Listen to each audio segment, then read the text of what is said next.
जोङो बे समाव दङ गभर्नमेन्ट मडेल कलेज चिरां खैलामैलायाव थानाय जि मोनसे गभर्नमेन्ट कलेज जोङो बे समावहाय आंजों लोगोसे दंफायो निसिमा दखरा दुलाराय बर' फरायसा आफादनि आफादगिरि फुलेन ब्रह्म लोगोसे आंजों दंफायो निसिमा दखरा एबसुनिनो गाहाय नेहाथारि नितिश बसुमतारिजों लोगोसे दखरानि दैदेनगिरि बिथांमोन जोङो बे समाव जोबोद मोनसे गोजोननायखौ जोङो मोनदों मानो होनोबा दिनै आसाम गभर्नमेन्टनि गुबुन गुबुन ओनसोलफ्राव जेरैबायदि गभर्नमेन्ट मडेल कलेज खालामदों सार्भिस खालामखांनायनि उनाव बिनि जि मोनसे दिनै फांसन खालामनाय बा जागायनाय बे नटिफिकेसना दिनै जोङो दाखालि सानथामसो सिगां जोङो ओंखारनायखौ नुनो मोनबाय दा बेबायदिनो दिनै नैबे खैलामैलायाव थानाय जि गभर्नमेन्ट मडेल कलेज बिनि जि मोनसे दिनै फरायसाफोरनि मुं थिसननाय लोगोसे बेयाव जिखिनि गुबुन गुबुन डिपार्टमेन्टआव जिखिनि फेकाल्टि लोगोसे प्रिन्सिपालनि जि मोनसे बेयाव थिसननाय हाबाफारि बेनि जि मोनसे दिनै फोसावनाय बा नटिफिकेसन जोङो बेखौ नुनानै जोबोद गोजोननाय मोनदों मानो होनोबा जोङो मोनसे गिनाय दङमोन बे मडेल कलेजआ न'ल' जागोन नामा बिल्डिंल' थागोन नामा नैबे मोनसे गिनाया जोंनियाव दंमोन नाथाय दिनै मोगथां महराव गमामायैनो दिनै नैबे खैलामैलायाव थानाय जि गभर्नमेन्ट मडेल कलेज बेयो दिनै मोगथां महराव मोननो थांबाय मानो होनोबा दिनै एडमिसननि जि मोनसे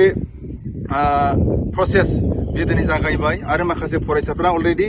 जोङो मोनथिदों बेयाव एप्लाइ खालामजेनबाय होननानै बेखायनो जोबोद मोनसे गोजोननायखौ जों मोनदों बे समाव जोङो जिहेतु नैबे निसिमा हालामाव गोबाव समनिफ्रायनो बेबायदि हायार इनस्टिटिउसन गोजौ थाखोनि सोलोंथाइनि जि मोनसे अनुस्थान जि मोनसे बेबायदि हायार इडुकेसनखौ होनो हाग्रा बेबायदि जोंनियाव इडुकेसन इनस्टिटिउसन गैयामोन दा बेखायनो निसिमा हालामनि जानानै बे मोनसे जोबोद मोनसे गोजोनथाव खौरां दा बेखायनो जोङो बे समावहाय जाय बिथांमोना दिनै निसिमाखौ नायसनबाय जाय बिथांमोना दिनै निसिमा हालामाव सोलोंथाइ बिथिंखौ सोलोंथाइ आयदाखौ गोजौ फारसे लांनांगौनि थाखाय जि मोनसे दायथ' लानानै दिनै निसिमा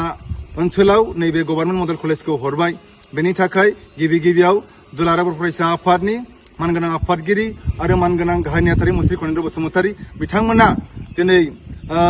जोंनि नैबे ओनसोलाव थानाय जि मोनसे गोग्लैसोनाय मोनसे ओनसोल बे ओनसोलावहाय सोलोंथाइखौ गोग्गो खालामनो लोगोसे गोजौ सोलोंथाइखौ बेवहाय होनो थाखाय जे मोनसे सुबिदा होबाय बेनि थाखाय चिरां जिल्ला दुलाराय फरायसा आफादनि जानानै लोगोसे निसिमा ओनसोलनि सासे बेनि जोनोम मोननाय सासे बिसा हिसाबै जोङो जोबोद गोजोननायखौ बिथांमोननो बावहरदों लोगोसे आसाम सरकार आसामनि गिबि मन्थ्रि मानगोनां डक्टर हेमन्त बिश्व शर्मा लोगोसे बिटिआरनि चिफ मानगोनां श्रीजुत प्रमद बर' बिथांमोननिसिमबो जोबोद साबायखर जासिबाय मानो होनोबा बिथांमोना दिनै जोंनि ओनसोलाव जि मोनसे गोनांथि जानाय जि मोनसे गोजौ थाखोनि सोलोंथाइ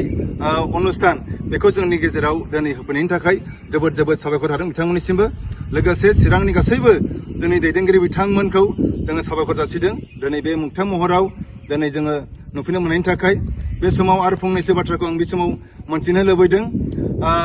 जोङो नुबाय जि मोनसे बेयाव साबजेक्ट होदों जोङो नुनो मोनदों इंराजि बेयाव दङ एसामिस बेयाव दङ बर' दङ लोगोसे जिअ'ग्राफि लोगोसे मास कमिउनिकेसन बे मोनबा आयदाखौ जोङो बेयाव नुनो मोनदों जोङो बेजों लोगोसे जोङो बेखौनो दिनै आरोबाव खावलायबावगोन चिरां जिल्ला एबसुनि जानानै जोङो बेखौनो खावलायगोन बे गभर्नमेन्ट मडेल कलेजाव जाहाथे जिखिनि डिपार्टमेन्ट नांगौ बे डिपार्टमेन्ट गासैबो जाहाथे फैयो दिनै जोङो नुनो मोनदों बेयाव पलिटिकेल साइन्स गैया बेयाव इडुकेसन गैया बेयाव फिलसफि गैया बेयाव हिस्ट्रि गैया बेयाव इकनमिक्स गैया जों बेखायनो जाय जोंनि फरायसाफ्रा क्लास 12आव इकनमिक्स लानानै फरायनाय जायफ्रा पलिटिकेल साइन्स लानानै फरायनाय जायफ्रा फिलसफि लानानै फरायनाय बा हिस्ट्रि लानानै फरायनाय बै फरायसाफ्रा दिनै जाहाथे फरायनो मोनो जों बेखौ खावलायगोन जाहाथे बिटिआर सरकार आरो आसाम सरकारा बेखौ थाबैनो जिखिनि माखासे आद्रा थानाय जिखिनि डिपार्टमेन्ट बेखौ जाहाथे नैबे खैलामैलायाव थानाय जि गभर्नमेन्ट कलेज बेयाव जाहाथे एडिसनेलि जिखिनि डिपार्टमेन्ट नांगौ बेखौ हरगोन जों बेखौ खावलायहरदों लोगोसे नैबे जिहेतु मोनबा साबजेक्ट हरदों इंराजि एसामिस बड' आरो जिअ'ग्राफि आरो मास कमिउनिकेसन बे बिथिङाव जोंनि फरायसाफ्रा खोनानो मोनदों जोबोद मोनसे गोनो गोथोखौ जादों मानो होनोबा बिथांमोन फरायनाय पलिटिकेल साइन्सखौ बिथांमोना बै स्मार्ट पर्टेलाव थांनानै जेराव एडमिसनखौ एप्लाइ खालामनो हायो बे बेलायाव बिथांमोना बेखौ मोननो हायाखै लोगोसे एडुकेसनखौ मोननो हायाखै बा आन साबजेक्टफोरखौ बेयाव मोननो हायाखै दा बेखायनो बै जोंनि फरायसाफोरखौ आं खावलायगोन बेखायनो बेवहाय जिखिनि गोनो गोथो दङ बेखौ गोनो गोथो जानानै दरखार गैया दा बे बेलायाव जिखिनि साबजेक्टफोर बेयाव होनाय जाबाय बेयाव मोनसे फैगोन मेजर मोनसे फैगोन माइनर 1 दा बेखायनो जोङो जायफोरा फरायसाफ्रा इंराजियाव मेजर लानो गोसो बिथांमोना मेजर लानो हागोन जायफ्रा एसामिस बड' बे साबजेक्टआव मेजर लानो गोसो बेयावबो हागोन लोगोसे जाय बिथांमोना दिनै मास कमिउनिकेसन बेयाव जुदि मेजर लानो गोसो दङबा बेयावबो हागोन नाथाय जिअ'ग्राफिनि बेलायाव जाय क्लास 12आव फरायनाय गथ'आ जुदि बिथांनियाव जुदि जिअ'ग्राफि दङबा बे जिअ'ग्राफिखौ बिथाङा लानो हागोन जों बेखौ फोरमायदों लोगोसे मास कमिउनिकेसना जितु क्लास 12आव गैया थेवबाबो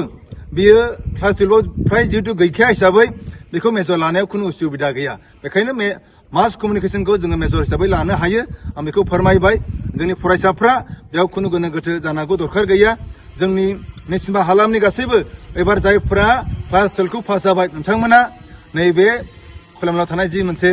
गभर्नमेन्ट मडेल कलेज बेयाव एडमिसन लानायनि थाखाय नोंथांमोना एप्लाइ खालामनांगोन जिखिनि आसाम गभर्नमेन्टनि हायार इडुकेसननि जि मोनसे स्मार्ट पर्टेल दङ बेयाव थांनानै जिखिनि दिनै डिग्रिनि जि मोनसे एडमिसननि थाखाय बेयाव पर्टेल दङ बेयाव एप्लाइ खालामबानो जाबाय लोगोसे जाय जोंनि चिरांनि गुबुन गुबुन खनायाव थानाय दाब दाब ओनसोलाव थानाय जोंनि फरायसाफ्राबो नोंथांमोनाबो नैबे खोलामनायाव थानाय जि मोनसे गभर्नमेन्ट मडेल कलेज बेयाव नोंथांमोनाबो मुं थिसननो हागोन दिनै स्मार्ट पर्टेलाव थाङोबा बेनि मुंखौ मोननो हागोन गभर्नमेन्ट मडेल कलेज चिरां होननानै बेयाव मोननो हागोन बेखायनो नोंथांमोना बेखौ क्लिक खालामबानो बेयाव जिखिनि साबजेक्ट अपसन दङ बेखौ जोङो मोननो हागोन बेखौ बे बिथिंखौबो फोरमायबाय